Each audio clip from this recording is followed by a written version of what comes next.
Vamos orar? Pai, eu quero agradecer por essa semana que está começando, por mais uma oportunidade que o Senhor tem nos dado de começar uma boa semana. Já entregamos diante de Ti essa semana, declarando que será vitoriosa e não será repetitiva. Declaramos que essa semana será entregue tudo aquilo que está preparado e proposto para essa semana. Entramos mais um ciclo de vida, mais uma semana em nossa vida e declaramos que essa semana será a semana abençoada. Nós pedimos, meu Pai, que o Senhor nos dê revelação e nos ajuda a vencer os valentes e despojar as suas armaduras, quebrando todos os tipos de revelações malignas que nos faz ficar paralisado. Tira-nos de qualquer fortaleza maligna, nos libera, Senhor, para avançar e vencer, e que o Senhor possa nos conduzir a estar dentro da tua atmosfera, do teu amor, para que possamos gerar em ti. Nos ensina, Senhor, gerar no Senhor. Nos ensina a gerar, Senhor, dentro da tua atmosfera, gerar dentro do teu útero, gerar dentro do teu reino, para que possamos gerar, meu Pai, filhos que herdarão a eternidade. Tira-nos, ó Pai, de toda visão temporal. Tira-nos, ó Pai, da visão dessa terra. Tira-nos da visão, meu Pai, desse momento e que nossos olhos sejam colocados na eternidade. Usamos, meu Pai, a palavra do apóstolo Paulo, que diz que se olharmos somente para as coisas desse momento, somos miseráveis, os mais miseráveis. Nós queremos olhar, meu Deus, para as coisas da eternidade. Aquilo que está proposto, o prêmio final daquilo que está proposto. Por isso, ensina-nos, ó Pai, a negar a nós mesmos. Ensina-nos, ó Deus, a negar a nós mesmos, a ponto de negarmos até mesmo nossos anseios pessoais. Que o Senhor nos livre de nós mesmos e nos estabeleça dentro do teu reino, em nome de Jesus. Amém. Bem, queridos, bom dia a todos. Todo começo de semana nós liberamos, né, uma palavra. Semana passada estávamos falando sobre essa atmosfera de Lilith junto com Jezabel, falando sobre esse tempo que vivemos. Gostamos de andar sobre os tempos, gostamos de meditar sobre isso. Sobre cada tempo está proposto algo, cada tempo tem algo bom ativado, mas também tem algo ruim liberado. E quando nós olhamos para esse tempo, vemos o tempo de Rúben, ou a tribo de Rúben. E temos o relato de Rúben. Esse relato ele vem acompanhado da bênção que o seu próprio pai liberou sobre ele, dizendo: Rúben, você é meu primogênito, você é a minha força, você é o vigor, você é a minha primícia. Mas é impetuoso, é instável, a palavra aqui é como uma onda, como algo que está agitado. E por isso você não será mais o primeiro. Você não vai ser mais o primogênito, você não vai ter mais a bênção da primogenitura, porque você subiu na cama do teu pai e você manchou a cama, o leito, dormindo com a concubina. Lógico que eu parafraseei algumas coisas, mas a relação de Rubem, a relação desse mês, a gente tem já colocado desde o começo desse mês, é tomar cuidado com algumas coisas, tomar cuidado com os excessos, tomar cuidado com o tempo que vivemos, tomar cuidado com os acúmulos de sentimento, tomar cuidado com, eu tenho usado muito essa palavra, com a minha visão geral e a minha motivação.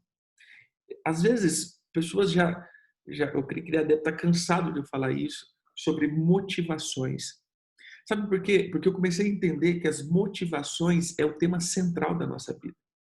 Eu acordo motivado por algo. Eu durmo motivado por algo. Eu trabalho motivado por algo.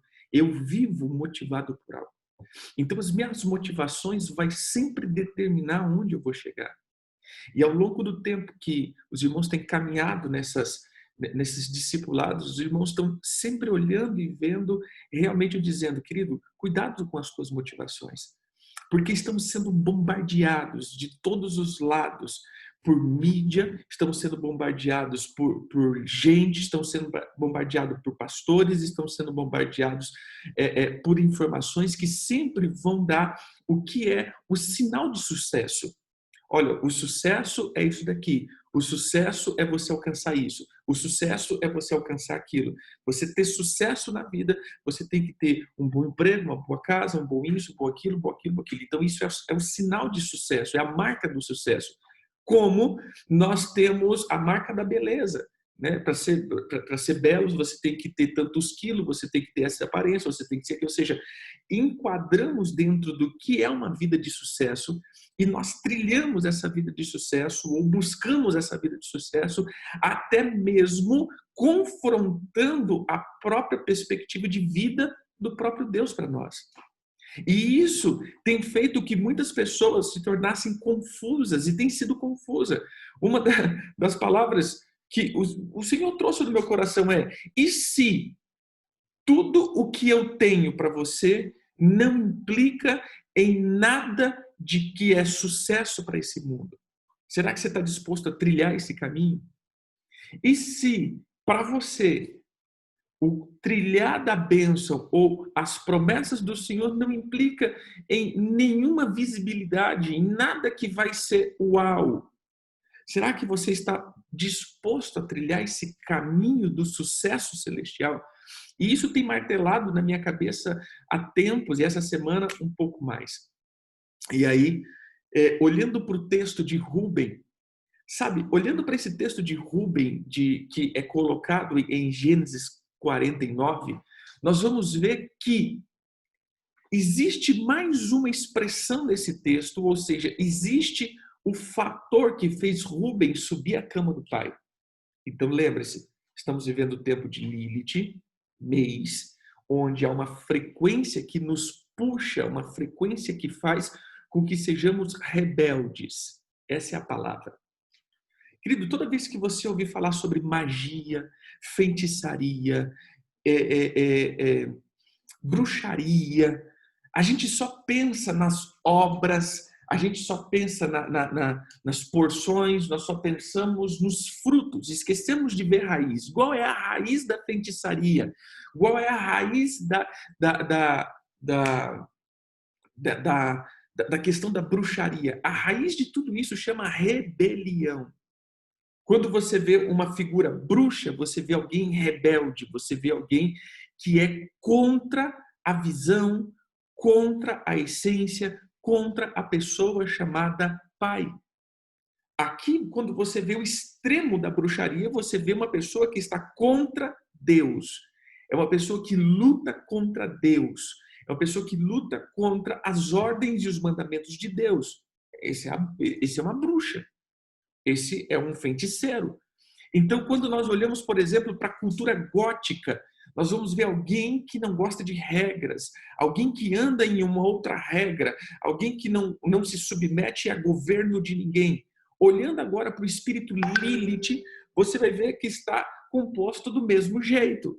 O espírito Lilith, segundo a cultura hebraica, que para mim, preste atenção, essa é uma história, não é verídico, não é real, mas é a história desse espírito. Eu deixo claro aqui, porque isso daqui vai sair para a rede social. Então, eu não creio que essa foi realmente uma história verídica, eu creio que é uma história do espírito. Então, como a gente vai ver várias histórias do espírito, e eu gosto de olhar essas histórias, porque nós temos o elemento fator espiritual, ou qual é a proposta desse espírito. Não sei se alguém me acompanhou ontem a mensagem no grupo Kehillah Online, mas o Senhor tem falado um pouco sobre isso, sobre todas as vezes que eu estou dentro de, quer dizer, todos os espíritos eles vão me colocar dentro de um útero. Essa foi uma palavra que eu achei interessante. Todos os espíritos vão me colocar dentro de um útero. Se eu estou debaixo da frequência de um espírito, seja ele de Deus, seja ele demoníaco, ele vai me colocar dentro do útero, porque eu vou gerar agora nele. Quando nós olhamos para o espírito de Jezabel, é até interessante que lá o Senhor diz, na quarta igreja, diz, olha, eu vou matar os teus filhos também. Espera aí, estava dentro de uma igreja, Mas mesmo dentro da igreja, ele estava gerando filhos em Jezabel. Aquela igreja não estava gerando filhos no Senhor, mas estava gerando filhos em Jezabel. Eles estavam fazendo a obra do Senhor, mas, porém, dentro de um útero que não era o útero do Senhor. Assim nós vamos ver, por exemplo, Abraão. Abraão é a semente de Abraão era a bênção, mas o problema não é só ter a semente, tem que ser o útero que vai ser gerado essa semente. Então tem muitas pessoas fazendo a obra de Deus, mas dentro de um outro útero que não é de Deus. Essa foi a palavra de ontem. Existe um gerar. A pessoa está gerando, eu estou trabalhando para o Senhor, eu estou fazendo a obra do Senhor, sim, querido. Mas se eu fizer a obra do Senhor, se não for no útero do Senhor, esses filhos não serão do Senhor. É o que eu tenho tratado essa semana inteira falando com vocês. Tem muita gente gerando Ismael. O que é Ismael? Brigas, contendas. Eu edifico o ministério, mas esse ministério está como Ismael, está brigando com todos os outros ministérios. O que adianta isso? Ah, eu estou gerando, eu criei, eu estou dentro da igreja, né? Eu sou líder de um ministério. Tudo bem, mas esse ministério que está dentro da igreja está, na verdade, sendo um câncer, está sendo um coronavírus dentro da igreja, porque ele está batendo em todos os outros ministérios da igreja. Ah, eu sou líder do louvor, mas o louvor está se rebelando contra a igreja inteira. Querido, peraí, isso é Ismael. Mesmo que você esteja gerando a obra dentro da igreja, mas esse útero que está sendo gerado não é o útero da Shalom, não é o útero do amor. Porque eu não estou aqui para fazer a rebelião, feitiçaria. Eu estou aqui para gerar. Eu não estou sendo aqui a pessoa que vai levantar a bandeira da rebelião. Então, esse mês, o que nós estamos dizendo é que esse mês, o que está proposto é nós levantarmos bandeiras de rebelião, bandeiras da feitiçaria, bandeiras de Lilith. Olha a história de Lilith, como eu estava dizendo. A história de Lilith Lilith, ela não suportou o peso da missão dela. Não sendo machista aqui, querido. Longe de mim fazendo isso. Mas qual é o peso e a missão da mulher dentro de um casamento? Mas ela se rebelou contra isso. Ela estava se rebelando, ela queria dominar o casamento. Ela não estava sujeitando a ordens. Então, dentro da história, preste atenção, Lilith, ela queria estar sempre por cima, e não que isso seja errado, pelo amor de Deus. Mas ela estava por cima, ela queria sempre ter relacionamento por cima. Isso, dentro de uma visão agora espiritual, não volto a dizer isso aqui, não é errado ter esse tipo de intimidade sexual, mas o contexto aqui ela nunca estava querendo se sujeitar a Adão, mas ela estava sempre querendo dominar Adão. E quando Deus propõe e diz, olha, não é assim, ela então se rebela e vai embora. O que eu estou dizendo aqui esse mês, o que está proposto é eu não aceitar a minha missão. Eu não aceitar eu não aceitar aquilo que foi proposto. Eu não aceitar aquilo que eu estou vivendo. Uma coisa é você dizer, cara, eu vou continuar avançando, eu vou continuar obedecendo. Eu sei que tem coisas que o Senhor quer ainda me levar. Amém. Mas outra questão é eu não aceitar o que eu estou vivendo e dizer, não, é injusto o que eu estou vivendo. Por quê? Porque o fulano de tal, a vida dele é melhor, a vida do ciclano é melhor, a vida do Beltrano é melhor. Então, é impossível eu estar dentro dessa sujeição ou eu viver isso daqui e olhando a vida dos outros que aparentemente é melhor do que a minha. Então, isso nos traz o ar da rebelião. Não, isso é inadmissível. Isso é inadmissível. Não, eu tenho que estar como fulano, eu tenho que estar como ciclano, eu tenho que estar maior do que eles. Esse é o mesmo desejo que brotou no coração de Satanás. Mas peraí. Sabe, queridos, que uma vez assistindo, não sei se era um filme, alguma coisa assim, lendo um livro. Esqueci o nome do livro, depois quando lembrar eu passo. Mas falava exatamente dessa igualdade de Satanás com Jesus. Era como que Satanás ele fosse a Bíblia relata que ele foi um ser ungido. E a palavra ungida aqui, querido, é muito mais do que usamos hoje, né, para o irmão ungidão. Mas essa palavra ungido na Bíblia, ela carrega um peso tão extraordinário, porque o ungido é alguém que está habilitado para executar uma missão. E a Bíblia fala exatamente e unicamente de Satanás como ungido. O querubim ungido. Existem vários querubins, mas Satanás era o querubim ungido, da guarda. Então ele tinha um alto escalão.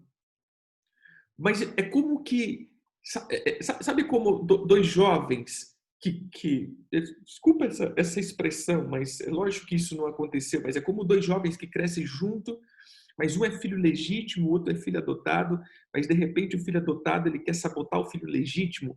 É mais ou menos assim que aconteceu nesse livro, nessa história, conta exatamente isso, que Satanás ele olhava para Jesus a tal ponto que ele queria estar sendo colocado como maior do que Jesus. E essa expressão que nós começamos a olhar para a vida alheia e começar a pensar, dizendo, uau, eu queria ser assim, eu queria estar assim, isso vai brotar em nós esse mês, esse sentimento de eu não concordo com o que estou vivendo, eu não concordo com a minha vida. Uns vão entrar dentro da melancolia, outros vão entrar dentro da rebelião. Outros vão entrar dentro do estresse e soltar e jogar tudo. Voltando aqui, olhando o contexto desse mês, Lilith, olhando agora o contexto Rúben. Rúben significa isso, olha, eis um filho. Quando Lia dá Lia dá a sentença, quer dizer, dá a notícia que ela está grávida, a gente está vendo aqui uma briga de irmãs. Uma irmã que era rejeitada, onde foi uma emboscada do próprio pai. Imagine, olhando para isso, nós vamos ver a obra do destino. O destino dessa mulher foi marcada por Deus, lógico, porque Jacó precisou dessas 4 mulheres para poder gerar as 12 tribos. Então nós vamos ver que era um propósito, não foi só uma armadilha. Mas naturalmente nós vamos ver a escolha de um pai. Ou seja, a vida dessa mulher foi marcada por causa da atitude do seu pai. A vida dessa mulher foi marcada por causa do rolo do pai. Essa mulher poderia ter tido um marido top, um marido que amasse, um marido que criasse, gerasse com ela uma família abençoada, mas por causa do pai, ela simplesmente cai dentro de uma furada. Ela cai dentro de uma emboscada. Estou colocando algo humano, assim dizendo. Ela não teve escolha, ela caiu dentro de uma emboscada e essa emboscada é, meu irmão, você vai ter que agora estar junto com esse homem que não te ama, e ele deixou bem claro isso, para você poder liberar a tua irmã. Imagine a cena. Você agora tem que estar casado com esse homem para que a tua irmã possa ser feliz. Olha, olha o grau aqui, né? Você agora é esposa de Jacó para que a tua irmã possa estar casada. Então, Lia aqui, ela perde toda a noção, a flexibilidade da vida dela para fazer a irmã feliz. E aí nós vemos essa luta. A luta de Raquel e a luta de Lia. Beleza? E quando ela gera um filho, então ela diz o seguinte, uau, agora o meu marido me ama. Então, Rubem, ele vem com essa proposta que agora eu peguei o gancho, agora eu saio do vácuo da rejeição, agora eu saio do vácuo do isolamento, agora eu saio do vácuo do anonimato, agora vai, meu irmão, agora o meu marido está comigo. Sabe o que eu estou dizendo? Que esse mês o proposto é isso, não, agora eu vou fazer algo que é bom, agora eu vou fazer algo que chama atenção, agora eu vou fazer algo que vai atrair o coração do Pai, agora eu vou fazer algo. Ou seja, querido, peraí, para que fazer isso? Para quê? Tudo isso já estava proposto no coração do Pai. Aceitar o nosso destino, assim dizendo, aceitar a nossa missão, aceitar quem somos em Cristo, isso faz com que eu tire todo esses anseios. Beleza. Agora, olhando para Gênesis, falando agora de Rúben, olhando para Gênesis 35, 22. Às vezes a Bíblia nos dá lapsos de informação que parece que está descontextualizado. Vamos lá. Gênesis, nós vemos então, Gênesis 49, versículo 4, nós vemos o pai dizendo: você subiu na minha cama. Mas a Bíblia relata esse momento. Lá em Gênesis 35, versículo 22, diz assim: e aconteceu que, habitando Israel naquela terra, foi Rúben e se deitou com Bila, concubina de seu pai. E Israel soube. Eram 12 os filhos de Israel. Então aqui nós temos o momento exato onde acontece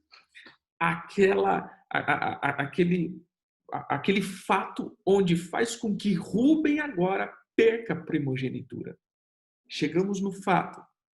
Porque até então a gente só tem informação do pai em Gênesis, quando está abençoando, diz: olha, eu não vou liberar a bênção da primogenitura sobre você. Eu vou liberar a bênção sobre José. O que recebeu depois a bênção foi José. Mas, dentro desse contexto, agora nós temos o texto fato. Naquela terra.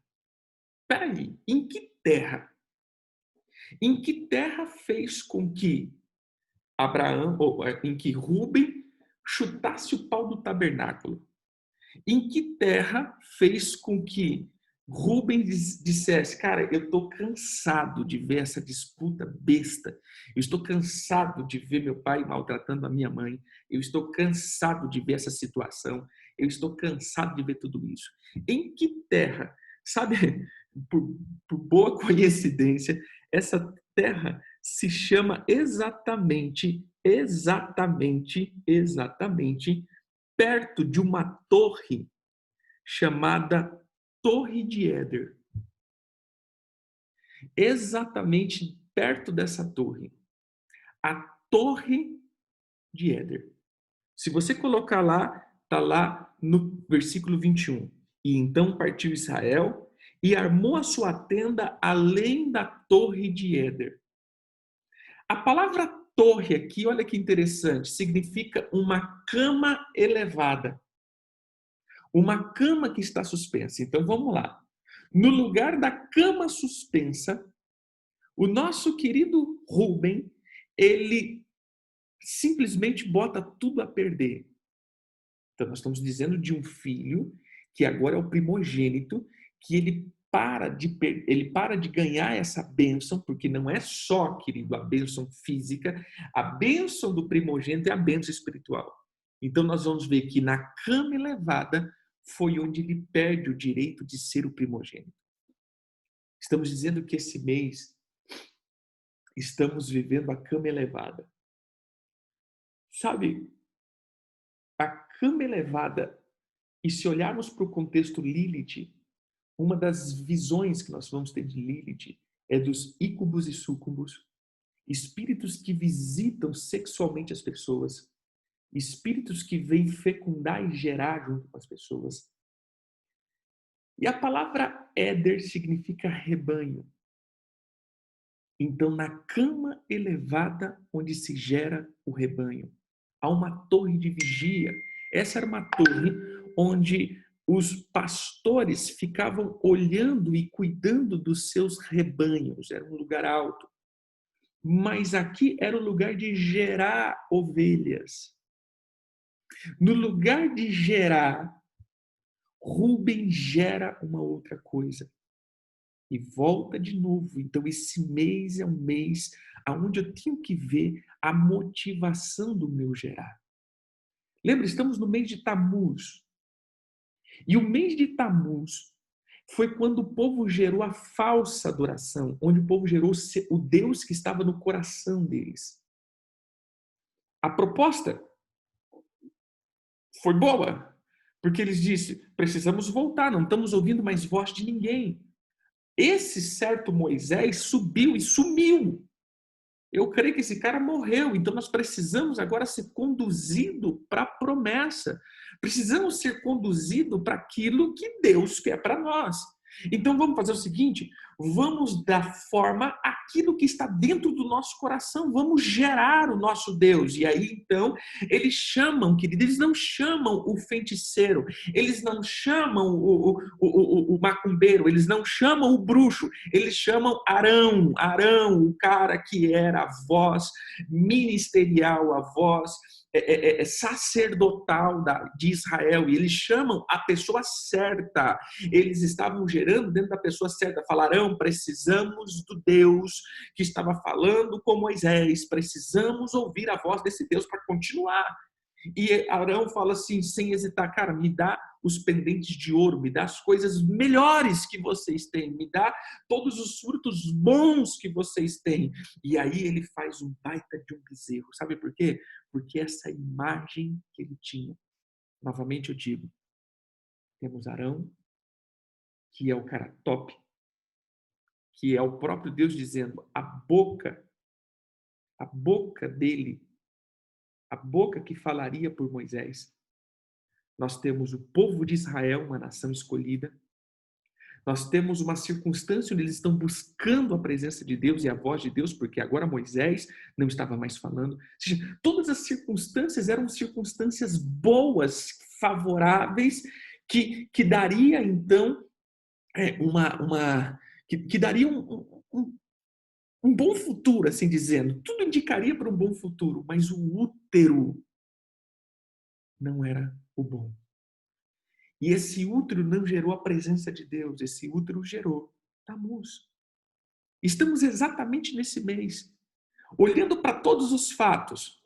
O mês de Tamuz, ele nasce justamente por causa do Deus Tamuz. E Tamuz é nada mais do que Baal, o Beuzebu, o anticristo, o falso Cristo. O Cristo que confronta o Cristo, ou seja, o anticristo que confronta o Cristo, perdão. Tamuz. E ele vem na proposta de ser o substituto da voz de Deus. Então é o Deus criado ou gerado a partir das minhas motivações. 2. Nós temos um mês onde há um comando de uma rebelião, de um espírito que diz, eu não aceito andar na ordem de ninguém, na visão de ninguém, eu vou gerar a minha visão. Mas o duro é que a minha visão é uma visão pautada na rebelião, pautada na destruição, pautada na insubmissão. 3. Nós temos agora uma tribo chamada Ruben, que ele sobe numa cama elevada. Uau, uma cama elevada.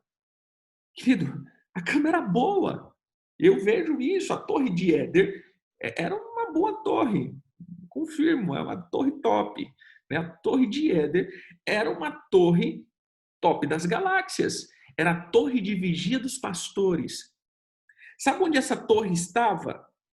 Perto de Belém. E Belém é a casa do pão, a casa do alimento, a casa onde tem sustento. Não, peraí. Da onde Jesus vem? Jesus vem de Belém. Está certo? Está certo, né? Jesus vem de Belém. Ou seja, eles estavam no lugar de gerar as coisas de Deus. Se você colocar aqui, ele fala exatamente isso. Versículo 19. Assim morreu Li e foi sepultada no caminho de Efrata, que é Belém. E nessa terra é onde, ou seja, na casa do pão, na cama elevada, onde se gera o rebanho, onde se produz bons frutos, nós vemos o nosso irmão Ruben produzindo um desatino, perdendo a sua herança. Mais uma vez eu começo a dizer, querido, não é o lugar, não é, entre aspas, não é o lugar, entre aspas, não é a circunstância. O que me faz gerar ou não gerar vai ser a minha motivação. O cara estava no lugar extraordinário. O cara estava no lugar de gerar as bênçãos do Senhor, Belém. O cara estava na cama do rebanho, lugar de gerar vida. O cara estava em Efrata. A palavra Efrata exatamente fala isso. Efrata é o monte de cinza ou o lugar frutífero, seja o lugar onde é o cenário de construir o lugar da frutificação. Então ele estava exatamente onde deveria estar. E ali seria o tempo onde Rúben deveria ter limpado o coração dele, a motivação dele de, cara, eu vou gerar os rebanhos do Senhor. Não, ele sobe por causa da amargura, ele sobe na cama do pai, ele marca a cama do pai, ele quebra o destino profético dele, ele simplesmente bota tudo para perder, porque ele diz, cara, eu estou cansado de ver tudo isso, eu estou cansado dessa vida, eu estou cansado dessa disputa, eu estou cansado dessa família, eu estou cansado dessa igreja, eu estou cansado desse ministério, eu estou cansado de tudo isso, sabe por quê? Porque eu não estou sendo quem eu tenho que ser. Aí eu pergunto, querido, você ser quem tem que ser não depende de ninguém a não ser de você. Ou seja, você já parou para pensar que você pode simplesmente pegar uma pessoa e começar a mentoreá-la? E você vai transformar a vida dessa pessoa? Você já pensou que você pode simplesmente servir, mas apóstolo, você não sabe a perseguição que eu sinto e a perseguição contra a minha vida. Será que não estão sendo perseguidos porque estamos sendo um Ismael? Um cavalo chucro que morde e dá coice em todo mundo? Pode ser. Isso eu falo agora de mim. Muitas vezes que eu fui perseguido por outros pastores, eu fui olhar para as minhas atitudes, eu também era o cara que apontava o dedo e dizia, é porque vocês estão errados. Quando eu comecei essa visão apostólica, e muitas vezes eu apontei o dedo, vocês são tudo religioso, vocês estão tudo com Beelzebul. Não, que pastor, na sua sã consciência, vai ouvir um cara dizendo isso e vai ficar, oh, aleluia, nós estamos Beelzebuzados. Não, é lógico que eles vão ir contra, é lógico que eles vão simplesmente revidar contra. É lógico que nós vamos gerar uma guerra. Então, quando eu começo a olhar para isso, e eu quero terminar, não sei se vocês estão percebendo, eu estou indo de baixo para cima, porque aqui fala de uma situação da mãe, ou a situação que foi gerado Benjamim. Aqui conta a história de Benjamim, mas é interessante que na história de Benjamim aparece a história de Rubem, ou Rubem. Na história de Benjamim é uma história muito, muito forte, muito forte, muito forte, uma história muito, muito, muito profética. Os tempos aqui, olhando, olhando para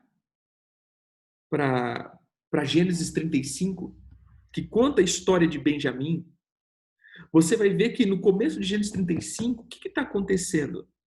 Nós vamos ver a vida agora de Jacó, que está fugindo de novo. Cara, todas as vezes que Jacó apareceu em Betel, ele estava fugindo. A primeira vez, ele estava fugindo de Esaú. A segunda vez, ele estava agora voltando, fugindo de Labão. A terceira vez, agora ele está fugindo do povo que os seus filhos fizeram a maior lambança. Simeão e Levi, com a espada de violência, faz o maior lambança. E ele está fugindo agora de novo. Ou seja, Betel, o lugar onde o Senhor transforma, o lugar onde o Senhor ele age, o lugar onde as genéticas são transformadas, normalmente é acessado em momentos de fuga. Pelo menos o que eu vi aqui em Betel, na vida de Jacó, só foi em momentos de fuga. Ele agora está possuído de uma autoridade espiritual e de um legado. Ele vai e passa por Betel. Esse foi a conversão. O que o Senhor me deu aqui ontem, eu lendo esse texto, a palavra que o Senhor me deu é os 3 momentos da vida de um cristão.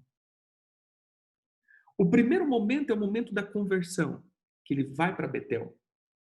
E normalmente é um momento de desespero. Normalmente nós entramos dentro da conversão, dentro de um desespero. E esse foi o primeiro momento que ele acessa Betel. Ele estava desesperado, correndo, comendo, porque ele tinha suplantado, perdão, usurpado e suplantado a bênção do irmão. E agora ele está totalmente trêmulo de medo, o cara está realmente com medo, porque o irmão ia matar ele sim, o irmão já tinha decretado a morte do cara, e o irmão era um guerreiro bem dos top, né? Então ele não brincava em serviço, ele corre, e ali ele tem um encontro com o Senhor. Beleza? Segundo momento agora é involuntário, porque o segundo momento é o momento onde, para mim, é um momento chamado ministério. Então, a primeiro momento que eu acesso Betel é o momento que o Senhor está me chamando para ele. Mas o segundo momento agora é um momento onde ele vai acessar agora o meu ministério. Ou seja, é o momento onde o Senhor vai revelar quem eu sou nele. É o segundo ponto que eu acesso Betel. Esse é o momento onde ele briga com o anjo. Esse é o momento onde ele recebe nome. Esse é o momento onde muda a genética. Porque agora ele começa o ministério dele. Entenda, querido, o ministério de Betel, o ministério desses homens da antiguidade, era diferente do que nós chamamos de nosso ministério. Não é que é diferente, é que nós vemos diferente, né? Infelizmente foi implantado esse negócio que ministério, você ter ministério, é você estar plantado dentro da igreja local, fazendo o serviço da igreja local, e aí então você tem ministério. Mas deixa eu te perguntar, abrir um parênteses aqui. Quem já viu aqui ministério de cantar? Ministério de pregar? Ministério de dança? Não, você foi chamado, escolhido para ter o ministério de dança. Ah, você é o ministério da intercessão, ou o ministério da libertação. Querido, desculpa. Isso são. A intercessão e a libertação, eu creio sim, ser um ministério, é como um chamado, né, dentro dos ministérios. Isso eu creio. Falei errado aqui. Mas as outras coisas que nós fazemos dentro da igreja local, eu vejo que são tarefas da igreja local. Que o Senhor chamou? Sim, querido, o Senhor chamou. Mas o meu ministério mesmo é a minha prática de vida e o meu gerar na vida. Não estou dizendo que você não precisa da igreja local. Eu estou dizendo que a igreja local é onde eu libero o que está dentro de mim para os meus irmãos. O apóstolo Paulo fala desse tipo de culto. Se alguém no meio do culto tem uma palavra, libera essa palavra. Se alguém tem um cântico, libera esse cântico. Se alguém tem uma profecia, libera a profecia. Se alguém tem uma oração de cura, libera a oração de cura. Esse é o meu ministério, é o que eu tenho dentro de mim que eu libero para a vida do corpo. Isso é ministério. Agora preste atenção. Olhando para dentro desse contexto, você vai ver que todo o ministério ele envolve liberar pessoas. Então, nós vemos o apóstolo, o profeta, o evangelista, o pastor, o mestre, o intercessor, o libertador. Ele está envolvendo o quê? Em liberar pessoas. Liberar pessoas para o chamado deles. Liberar pessoas para serem o que eles precisam ser. Isso é ministério. Toda vez que eu trabalho com pessoas, liberando pessoas para servir a Deus melhor, isso é ministério. Voltando para cá agora, nós vamos ver então que esse contexto de fatos, nós vamos ver que Jacó, agora ele tem um segundo encontro, e esse é o segundo encontro da vida dele, onde ele marca a genética do gerar as tribos. Agora ele está voltando, perdão, ele está voltando e ele já tem um monte de filhos, ele está voltando, ele já tem um monte de herdeiros, ele já não está mais preocupado tentando fazer a vida dele dar certo, mas pelo contrário, agora a vida dele estava dando certo e ele passa agora por Betel de novo. Então preste atenção, querido. Olha que interessante aqui. O teu ministério não é para alavancar a tua vida. O teu ministério não é porque agora você está confuso e você precisa fazer alguma coisa para se encontrar. É o oposto.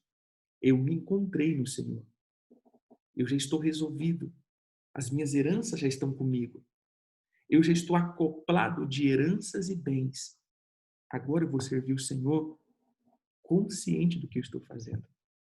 Porque até então, você vai ver que Jacó estava lutando para dar certo na vida dele, 20 anos lutando para dar certo na vida dele.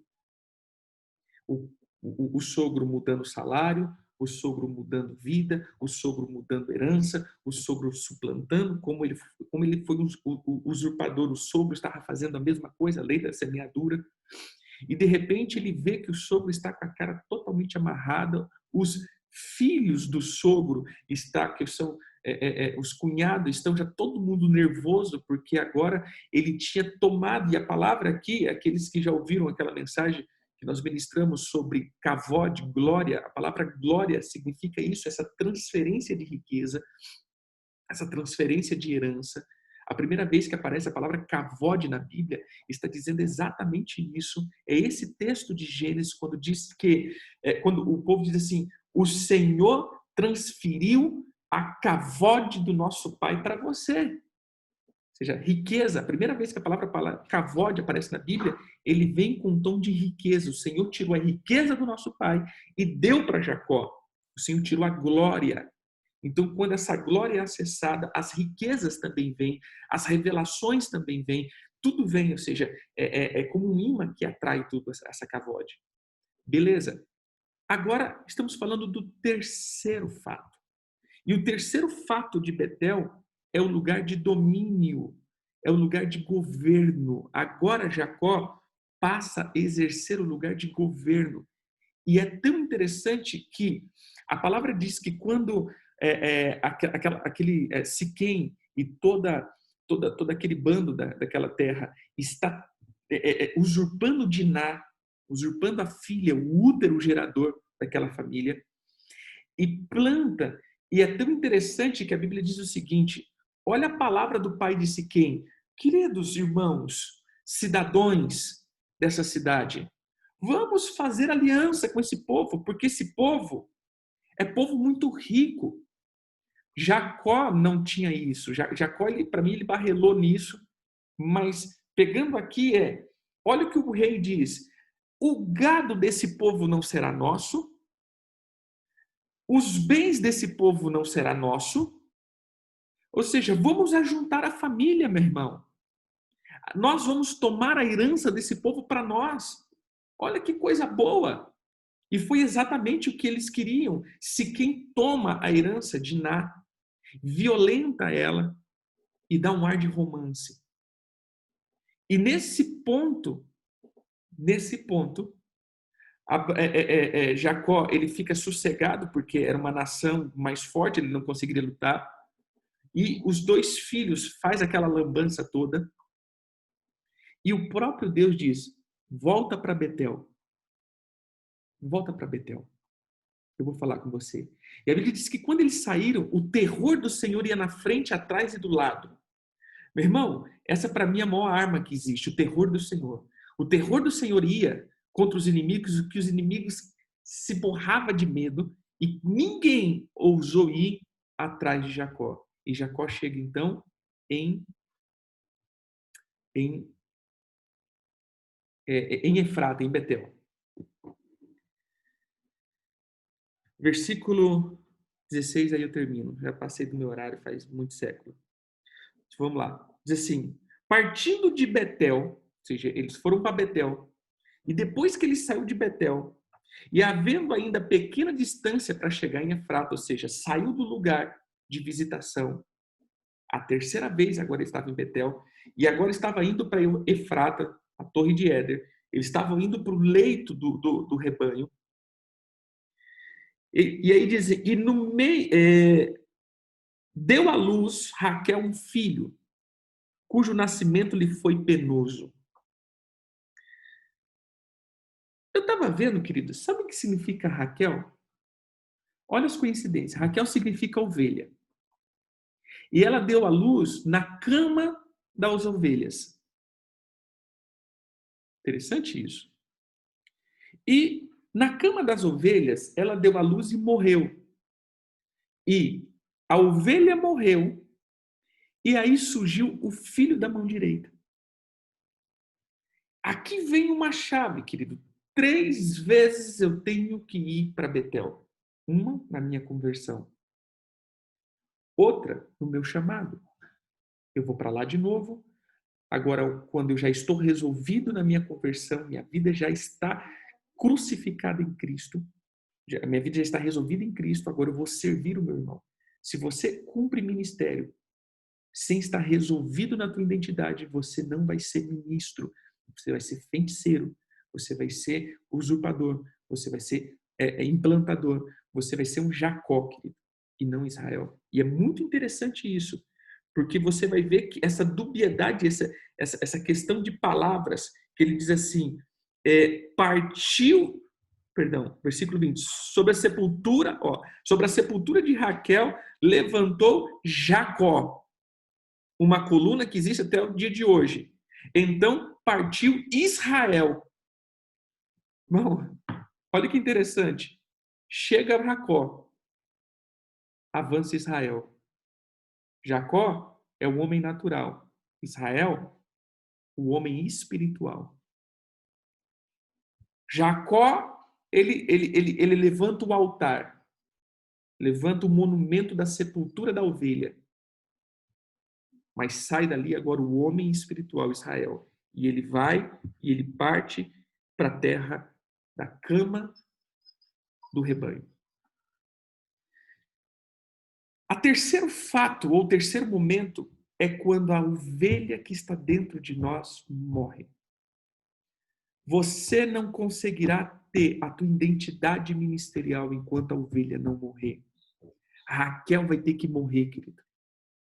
A Raquel é a protegida. A Raquel é a amada. A Raquel é aquela que estava guardada dentro de um amor de um homem confuso, um homem que estava totalmente perdido. Raquel é esse símbolo, mas Raquel vai ter que morrer. Você vai ter que parar de ser a ovelhinha de Jesus. Você vai ter que parar de ser simplesmente a ovelhinha, porque se esse argumento de ovelhinha de Jesus não morrer na tua vida, você não vai dar luz ao filho da mão direita, aquele que muda a circunstância, aquele que vence, aquele que é o lobo, aquela voz profética, aquela voz que está sendo gerada em Betel. Então, quando o Senhor começou a falar isso comigo, 3 vezes eu vou ter que comparecer diante de Betel. 1 na minha conversão. 2, para alcançar o meu ministério, onde o Senhor troca a minha identidade. Mas 3 é quando eu vou sacrificar a natureza da ovelha de uma vez por toda. Quando eu entro ali para sacrificar essa natureza. Quando eu entro ali para sacrificar esses anseios. Quando eu entro ali para deixar para deixar os meus amores, para deixar a minha motivação terrena. Raquel era a motivação antes, Raquel é a motivação de Jacó. E veja que depois que ele bota um ponto final nisso, que ele entendeu a missão dele, a visão dele, ele simplesmente levanta uma torre em cima de Raquel e ele sai dali como Israel. Jacó levanta a sepultura de Raquel e agora ele parte para Éder, para a cama elevada, para o lugar de vigia. Agora ele parte como Israel. Eu não sei se você entendeu, mas o que o Senhor está dizendo é, querido, se esse mês, se você não deixar, se você não deixar as tuas motivações, seja ela mais romântica que for, seja ela mais bonita que for, seja ela a motivação melhor que você acha que tem, que esse não for a motivação Betel, a motivação destino de Deus, você vai ter 2 surpresas. Uma você pode gerar no útero errado e outro você pode receber uma semente errada. Veja que Rúben semeia o útero gerador de uma das tribos. Bila foi o útero gerador de uma das promessas. Bila, ela gerou uma das tribos. E a semente que tinha que estar no útero de Bila, no útero de Raquel, no útero de Lia, e esqueci o nome da outra lá, o útero delas tinha que receber somente a semente de Israel, mas recebeu uma outra semente. Gerou alguma coisa, não sei se ela, não fala que teve filho, mas ela recebeu uma outra semente. Esse é o momento onde eu posso estar sendo semeado num lugar que não pode ser semeado. Esse é o momento onde Lili pode estar semeando nas minhas emoções, semeando no meu chamado, semeando no meu destino, aonde eu não posso receber esse tipo de semente. Eu preciso sair de Betel. Eu preciso ter esse terceiro encontro em Betel. Eu creio que muitos já tiveram um primeiro encontro, eu creio que todos aqui já tiveram um primeiro encontro. Muitos já tiveram um segundo encontro de Betel, onde o Senhor deu o ministério. Mas agora é o lugar onde o Senhor conserta a tua motivação. Vai para Betel de novo, consertar a tua motivação. Deixar, obrigado, deixar, ah, deixar o teu sonho de consumo. Esse é o momento onde você deixa a terra mesmo. O terceiro momento que você vai para Betel é quando você deixa a terra mesmo. Você diz, cara, se a minha missão é passar pano na igreja a vida inteira, eu vou passar. Se a minha missão é simplesmente ser um pai de família e cuidar dos meus filhos e pregar para dois, ensinar alguém, essa vai ser a minha missão. Se a minha missão é ser alguém normal, eu vou cumprir essa missão. É deixar a minha motivação. Eu termino aqui dizendo exatamente isso. Para e pensa. Ontem eu estava pensando no endemoniado de Gadareno. Gente, vai para dar uma hora já. Eu estava pensando no endemoniado de Gadareno. Cara, hoje esse seria o maior testemunho, mais do que o tio Chico. Imagina como seria o testemunho desse cara. Se o tio Chico fez tudo aquilo, imagina o endemoniado de Gadareno, onde o Senhor expulsou uma legião. Imagina a propaganda, o ex-endemoniado da legião. O cara que tinha legião. Olha, hoje vai ter o culto do testemunho do Gadareno. Imagine a fama que esse cara ia ter. Imagine o ministério. Imagine o tanto de gente que ele poderia levar para a libertação dentro desse contexto. Imagina, querido. Esse cara poderia ser o cara. Mas quando eu olho que ele diz assim, Senhor, agora deixa ele contigo. Pô, eu posso ser um dos 12. Imagina, ele poderia ter sido um dos 12 ali, ou ele poderia ser um dos 70 agora.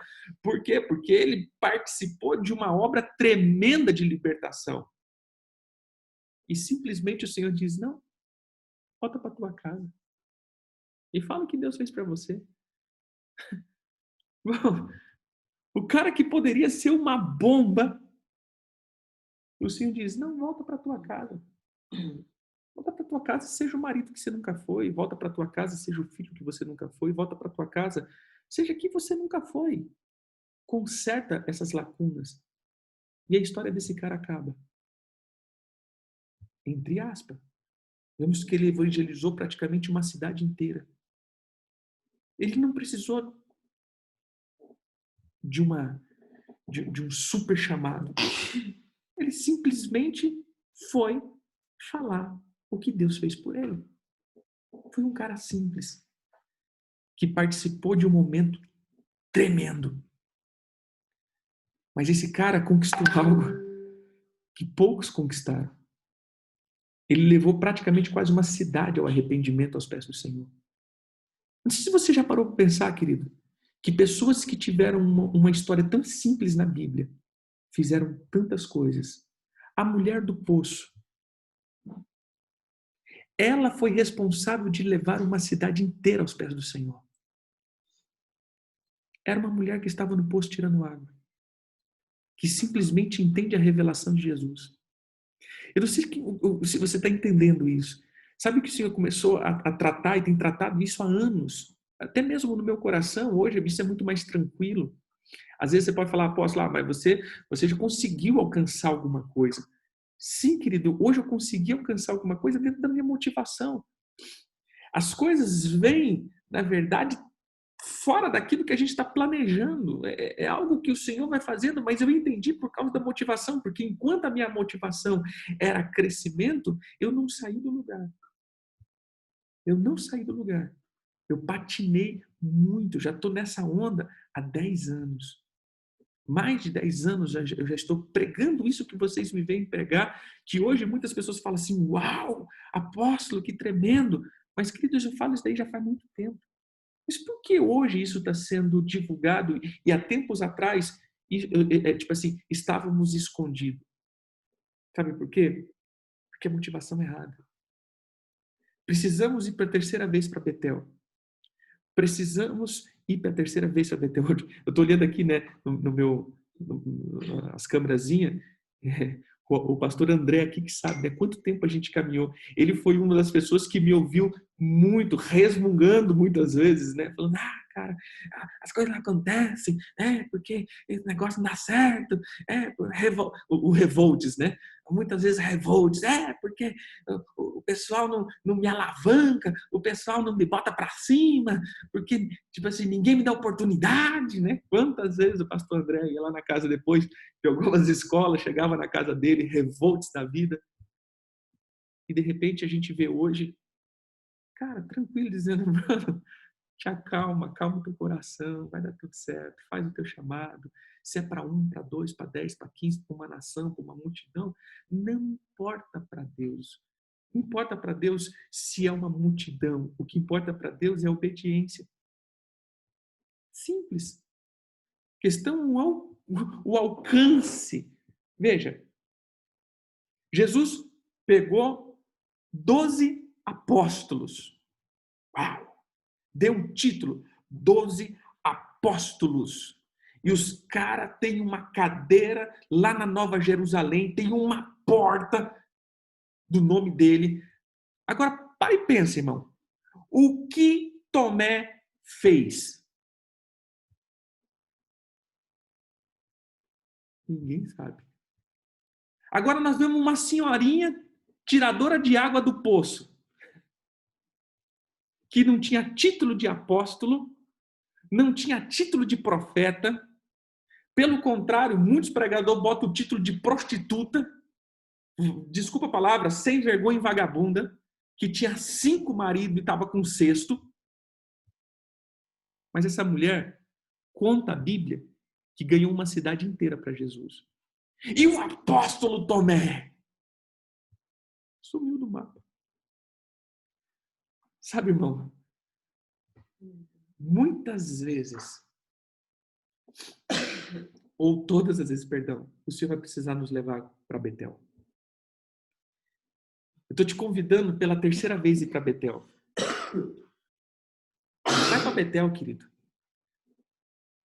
Às vezes agora você está correndo de uma situação. Vai para Betel. Agora a situação é outra. O próprio Deus está te mandando para Betel. 2 vezes você foi para Betel fugindo de uma situação, mas a terceira vez o Senhor está te convidando. Vai para Betel. Lá você vai enterrar as ovelhas para que o filho nasça. E aí eu vejo que o cara, ele entendeu isso. Por isso, quando a mãe diz assim, é Benoni, é filho da dor, é o desespero, ele fala, esse é o filho amado. Eu estou enterrando a minha motivação errada. Eu estou enterrando aqui o amor da minha vida, que é a Raquel, entendendo que o Senhor não precisou me dar 4 mulheres.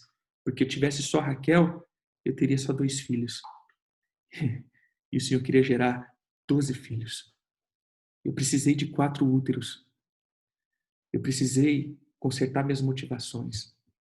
Eu precisei entender que não é o título que eu carrego, mas é a motivação na obediência de servir o Senhor.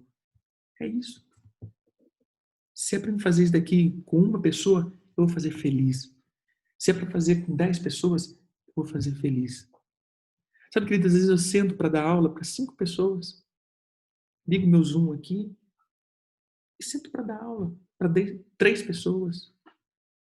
E eu falo como se estivesse falando com a multidão, cara, top. Ensinando essas pessoas a guardarem os mandamentos do Senhor. Porque às vezes uma pessoa, como Jesus, ele curou um gadareno, um homem. Esse homem, ele foi o motivo que Jesus fosse ser expulso daquele lugar. Mas esse homem, ele ganhou aquele lugar inteiro. Jesus não precisou estar lá. Às vezes uma pessoa que você treinar, uma pessoa, eu sempre penso nisso, né? Imagine o pai espiritual de Billy Graham. O cara recebeu, sabe aquele marketing multinível que você, de repente você acerta na Mega Sena, que você está vendendo aquele produto e aí você cadastra um outro. Você não vendeu nada, você só cadastrou o cara. Mas o cara bombou de ganhar dinheiro porque o cara foi lá e vendeu até as tampas. E você todo mês está recebendo a comissãozinha do cara. É mais ou menos isso. Imagina o pai de Billy Graham, né? O cara simplesmente pregou para Billy Graham e o cara ganhou praticamente milhões de pessoas para Jesus. O cara ganhou um galardão de tabela. Às vezes o teu chamado é como Abraão, gerar um filho. O que Abraão fez, querido?